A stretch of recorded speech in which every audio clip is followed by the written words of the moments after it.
Welcome to The Explainer. Today we're diving into one of the most controversial ideas from Robert Greene's The 48 Laws of Power. It's law number 2. Never put too much trust in friends, learn how to use enemies.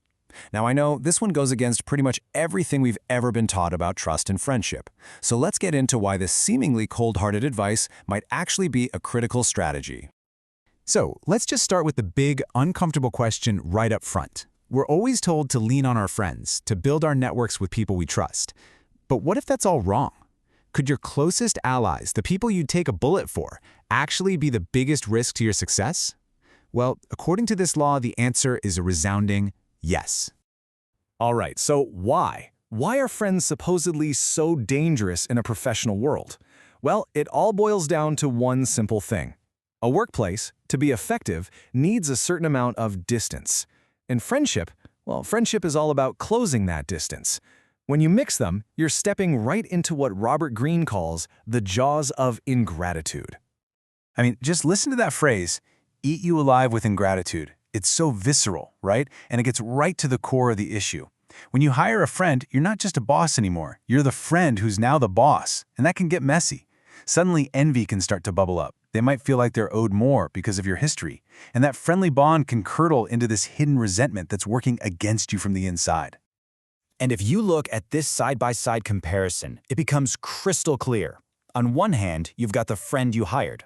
They're more likely to get envious, they're going to mix their personal feelings with work decisions, and they'll probably expect a few favors. Worst of all, they're less likely to give you the hard truths you really need to hear. But now, look at the other side, a former enemy.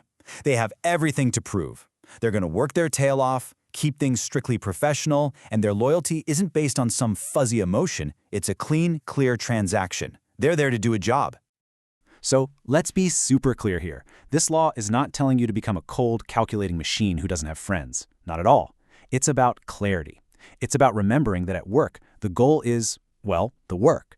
And all that friendliness, whether it's real or just for show, can sometimes cloud your judgment and get in the way of what really matters. Hiring the most competent person for the job, not just the most comfortable one. Okay, so if friends are such a potential liability, what's the move? And this, right here, is where the law gets really fascinating. It suggests that your enemies, they're actually an untapped gold mine. It's not about crushing them, it's about figuring out how to use them. So what on earth makes an enemy so valuable? Well, think about it.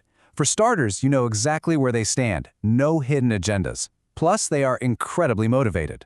A former rival working for you will be relentless in trying to prove you right for hiring them. But maybe their single greatest asset? Brutal, unfiltered honesty. There's this fantastic little story from Plutarch that just perfectly sums this up.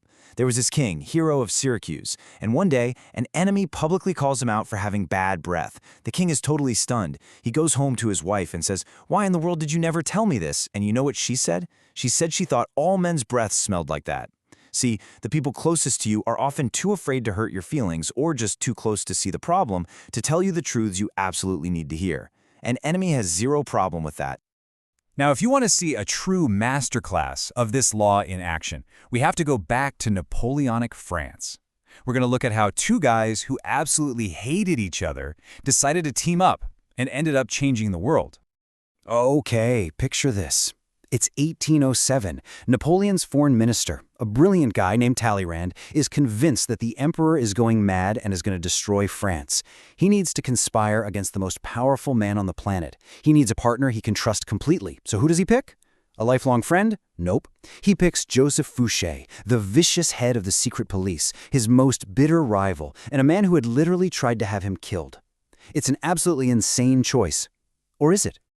And what happened when these two vipers got together? It worked perfectly. Why? Because their shared self-interest, saving France and saving their own skins, was a bond far stronger than any fleeting sense of friendship. Their deep-seated hatred for each other was completely overshadowed by their common goal, and this bizarre partnership was ruthlessly effective in undermining Napoleon's power.